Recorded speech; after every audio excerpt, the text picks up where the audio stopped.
Hello guys, आज मैं आपके लिए लाई हूँ बहुत ही बढ़िया SN1 और SN2 रिएक्शन के लिए एक ट्रिक बताने से पहले मैं आपको बता दूँ कि SN1 होता क्या है। 1 मीन्स क्या होता है, यूनिमोलिकुलर। N मीन्स न्यूक्लियोफाइल और S means substitution. Means reaction का नाम क्या है, unimolecular nucleophilic substitution reaction. Nucleophile कौन रहता है, रिएजेंट जो रहता है वो क्या रहता है, न्यूक्लियोफाइल होता है। न्यूक्लियोफाइल मतलब न्यूक्लियस लविंग, है ना। न्यूक्लियस लविंग, तो इसके ऊपर कौन सा चार्ज होता है, नेगेटिव, क्योंकि नेगेटिव पॉजिटिव को क्या करते हैं, एक दूसरे को अट्रैक्ट करते हैं। तो जो न्यूक्लियोफाइल रहता है उस पर कौन सा चार्ज होता है, नेगेटिव चार्ज होता है। और सब्सटीट्यूशन रिएक्शन क्या होती है, एक को हटाना, किसी चीज़ को हटाना और उसकी जगह दूसरा ढूंढना। जैसे हम किसी चीज़ का सब्सटीट्यूट ढूंढते हैं दूसरा, वैसे क्या होता है, ये सब्सटीट्यूशन रिएक्शन होती है। जैसे एक बेंच है, एक बेंच पर 4 बच्चे बैठे हैं, है ना। एक को हटा दिया और दूसरे को उस पर बिठा दिया, तो ये क्या हो गया, सब्सटीट्यूशन हो गया, प्रतिस्थापन। हिंदी में क्या बोलते हैं इसे, प्रतिस्थापन। मीन्स एक को हटा के दूसरे को क्या किया, बिठा दिया, तो ये क्या होता है, सब्सटीट्यूशन होता है। अब मैं आपको ट्रिक बताने वाली हूँ। ट्रिक है, सिर्फ ट्रिक बहुत ही ईजी है। 1, तो इससे याद कर लो, 1 2 3 P W मीन्स 1 मीन्स क्या है, ये किसके लिए ट्रिक है, SN1 रिएक्शन के लिए ट्रिक है। 1 मीन्स क्या है, ये फर्स्ट ऑर्डर रिएक्शन है। क्या है ये, फर्स्ट ऑर्डर रिएक्शन। अब फर्स्ट ऑर्डर रिएक्शन क्या होता है, जिसमें रिएक्शन का रेट किस पर डिपेंड करता है, केवल एक ही मॉलिक्यूल की कॉन्सेंट्रेशन पर डिपेंड करता है, उसे हम क्या कहते हैं, फर्स्ट ऑर्डर रिएक्शन। तो जो SN1 रिएक्शन होती है वो फर्स्ट ऑर्डर रिएक्शन होती है। 2 मीन्स ये जो रिएक्शन होती है वो 2 स्टेप्स में होती है ना। ये रिएक्शन कितनी स्टेप्स में होती है, 2 स्टेप्स में। और 3 मीन्स इसमें रिएक्टिविटी का ऑर्डर होता है 3 डिग्री, 2 डिग्री एंड 1 डिग्री, है ना। और P मीन्स क्या होता है, यह रिएक्शन किसके लिए है, पोलर प्रोटिक सॉल्वेंट के लिए। किसके लिए है, पोलर प्रोटिक सॉल्वेंट्स के लिए। पोलर प्रोटिक सॉल्वेंट्स में रिएक्शन क्या होती है, ज़्यादा फेवरेबल होती है। क्या होती है, ज़्यादा फेवरेबल होती है ना। तो मैं इसको शॉर्ट में लिख देती हूँ, PPS, है ना, पोलर प्रोटिक सॉल्वेंट में। तो P से बनेगा हमारा प्रोटिक, पोलर प्रोटिक सॉल्वेंट। अब आप पूछोगे पोलर प्रोटिक सॉल्वेंट क्या होता है, तो पोलर प्रोटिक सॉल्वेंट की एग्जांपल है CH3, यहीं पे लिख देती हूँ, CH3OH, है ना, H2O, ठीक है। तो ये कौन से एग्जांपल है, पोलर प्रोटिक सॉल्वेंट की। मीन्स इसमें क्या है, प्रोटॉन किससे अटैच है, ऑक्सीजन से अटैच है, तो ये H आराम से इजीली निकल जाएगा, इसलिए इसे हम पोलर प्रोटिक सॉल्वेंट कहते हैं। और ये रिएक्शन जो होती है वह वीक न्यूक्लियोफाइल की प्रेजेंट में क्या होती है, ज़्यादा फेवरेबल होती है। वीक न्यूक्लियोफाइल की प्रेजेंस में ज़्यादा फेवरेबल होती है ना। तो ट्रिक एक बार मेरे साथ सब दोहराओ, 1 2 3 PW, है ना। तो ट्रिक क्या है, 1 2 3 PW, ये क्या है हमारी ट्रिक, ठीक है। अब मैं आपको SN2 के लिए बता देती हूँ। तो SN1 और SN2 रिएक्शन क्या होती है, एक दूसरे के क्या होती है, अपोजिट होती है ना। बहुत सारी चीज़ों में क्या होती है, अपोजिट है। दोनों सब्सटीट्यूशन, दोनों ही रिएक्शन क्या है, न्यूक्लियोफाइल सब्सटीट्यूशन रिएक्शन। SN2 क्या है, bye molecular nucleophile substitution reaction. तो इसके लिए ट्रिक की ज़रूरत नहीं है ना। SN1 और SN2 क्या होती है, एक दूसरे के अपोजिट होती है। तो ये फर्स्ट ऑर्डर है, तो ये सेकंड ऑर्डर।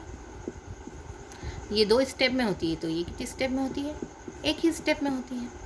और ये 3 डिग्री, 2 डिग्री, 1 डिग्री के लिए ज़्यादा फेवरेबल होती है, ये 1 डिग्री, 2 डिग्री एंड 3 डिग्री, है ना। तो इसमें रिएक्टिविटी का ऑर्डर क्या होता है, 3 डिग्री, 2 डिग्री, 1 डिग्री के लिए ज़्यादा होता है, इसमें 1 डिग्री, 2 डिग्री, 3 डिग्री के लिए।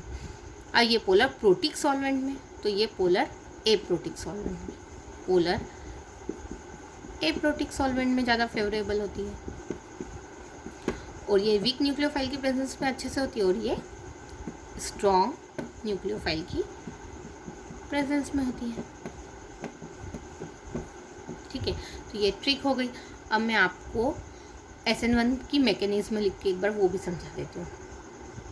ये क्या है, SN1 रिएक्शन का मैकेनिज्म है। तो इसमें क्या होता है, पहले हमने ये क्या लिया है, एक टर्शरी हैलाइड है ना। टर्शरी हैलाइड 3 डिग्री मीन्स क्या होता है, टर्शरी हैलाइड है ना। ये क्या है, 3 डिग्री टर्शरी हैलाइड। इसे हमने 3 डिग्री क्यों बोला है, क्योंकि इसमें जो कार्बन है वो किससे जुड़ा हुआ है, 1 2 3 कार्बन से जुड़ा हुआ है, इसलिए हमने इसे क्या बोला है, 3 डिग्री हैलाइड बोला है। तो इस रिएक्शन में क्या होता है, सबसे पहले ये जो ब्रोमीन होता है वो एनायन के रूप में इसमें से अलग हो जाता है, ठीक है। और हमारे पास क्या बनता है, कार्बोकेटायन। हाँ, क्या बनता है, कार्बोकेटायन। और ये स्टेप क्या होती है, स्लो होती है। और जो रिएक्शन का रेट होता है वो किस पर डिपेंड करता है, स्लो रिएक्शन पर। इसलिए स्लो रिएक्शन में कितने रिएक्टेंट है, केवल एक ही है ना। कितने रिएक्टेंट है, केवल एक ही है। इसलिए ये यूनिमोलिकुलर सब्स्टिट्यूशन रिएक्शन है ना। सब्स्टिट्यूशन, Br निकल गया, ठीक है, Br की निकला, टर्शरी कार्बोकेटायन बना है ना। कार्बोकेटायन पे किसने अटैक किया, न्यूक्लियोफाइल ने। न्यूक्लियोफाइल पे क्या होता है, नेगेटिव चार्ज होता है। अब ये या तो इस साइड से भी अटैक कर सकता है, ये इस साइड से भी अटैक कर सकता है ना। तो इस साइड से अटैक करता है तो हमारे पास ये प्रोडक्ट बनता है, इस साइड से अटैक करता है तो हमारे पास ये प्रोडक्ट बनता है। तो हमें क्या मिलता है, एक रेसिमिक मिक्सचर मिलता है। क्या मिलता है, रेसिमिक मिक्सचर मिलता है, ठीक है। तो ये हो गई हमारी ट्रिक। 1 मीन्स किस पे डिपेंड कर रहा है, 1 रिएक्टेंट के कॉन्सेंट्रेशन पे डिपेंड कर रहा है ना। और कितनी स्टेप में हो रहा है, 2 स्टेप में। फर्स्ट स्टेप ये है और सेकंड स्टेप ये है, ठीक है। और तीसरा क्या था, इसमें जो है वह स्टेबिलिटी का ऑर्डर या रिएक्टिविटी का ऑर्डर क्या है, 3 डिग्री 2 डिग्री 1 डिग्री है ना। इसलिए क्योंकि इस रिएक्शन में क्या होगा, पहले क्या है, तीनों साइड से क्या है, कार्बन है। कार्बन है मीन्स क्या है, स्टेरिक हिंड्रेंस है ना। जिससे ये क्या होगा कि डायरेक्ट अगर ये झेड आएगा तो इस पर अटैक नहीं कर पाएगा, क्योंकि उसको जगह नहीं है ना, स्टेरिक हिंड्रेंस है। तो इसलिए पहले क्या होगा, ये ब्रोमीन निकलेगा, फिर ये न्यूक्लियोफाइल इस पर अटैक करेगा, ठीक है ना। तो इसलिए स्टेबिलिटी का ऑर्डर क्या है, 3 डिग्री 2 डिग्री 1 डिग्री है ना। तो 3 डिग्री के लिए ये रिएक्शन क्या है, ज़्यादा फेवरेबल है। ये SN2 रिएक्शन का मैकेनिज्म लिखा है। इसमें क्या होता है कि जैसे हमने ये हैलाइड लिया, अब ये कौन सा हैलाइड है, ये 1 डिग्री हैलाइड है। इसमें कार्बन डायरेक्ट कितने कार्बन से अटैच है, केवल खुद से ही अटैच है ना। अगर ये 1 कार्बन 2 कार्बन से अटैच होता तो क्या होता, ये 2 कार्बन से अटैच होता तो ये 2 डिग्री होता। अगर एक और कार्बन से अटैच होता तो ये 1 डिग्री होता। 2 कार्बन से अटैच होता तो 2 डिग्री होता, और तीनों कार्बन से अटैच होता तो ये 3 डिग्री होता। अब इसमें यहाँ पर ये झेड क्या है, न्यूक्लियोफाइल है, ठीक है। अब ये यहाँ पर अटैक करेगा, है ना। तो जैसे इसने यहाँ अटैक करा तो ये साथ में अटैक करता है, मतलब इससे जुड़ता है, और एक्स निकलना, ये रिएक्शन क्या होती है, साथ साथ होती है। एक्स भी निकलता रहता है, इधर एक्स निकलता रहता है और इधर झेड जुड़ता रहता है, और इस टाइप की एक ट्रांजिशन स्टेट बनती है, ठीक है। और फिर लास्ट में क्या होता है, ये एक्स पूरी तरह से निकल जाता है और झेड इस पर जुड़ जाता है। तो ये क्या है, एक पूरी 1 स्टेप रिएक्शन है ना। ये 2 स्टेप रिएक्शन नहीं है, 1 स्टेप रिएक्शन है ये, क्योंकि ये ट्रांजिशन स्टेट है ना। हम इसको इसमें से अलग नहीं कर सकते, इसके सॉल्यूशन में से इसको निकाल नहीं सकते, ठीक है। तो मैंने क्या बताया था इसके लिए कि ये 1 स्टेप में होती है ना। सेकंड ऑर्डर रिएक्शन है, क्योंकि रिएक्शन में क्या होते हैं, 2 रिएक्टेंट लिए हैं, मीन्स कॉन्सेंट्रेशन किस पे डिपेंड कर रहा है, 2 रिएक्टेंट की कॉन्सेंट्रेशन पे डिपेंड कर रहा है रिएक्शन का रेट, इसलिए क्या है, सेकंड ऑर्डर रिएक्शन है। और इसमें स्टेबिलिटी का ऑर्डर क्या होता है, 1 डिग्री 2 डिग्री एंड 3 डिग्री है ना। आपको अगर मेरी वीडियो पसंद आई हो तो लाइक कीजिए, शेयर कीजिए और सब्सक्राइब कीजिए। और अगर आप केमिस्ट्री से रिलेटेड किसी टॉपिक पे ट्रिक चाहते हो तो आप नीचे कमेंट बॉक्स में ज़रूर कमेंट कीजिए। Thanks for watching video.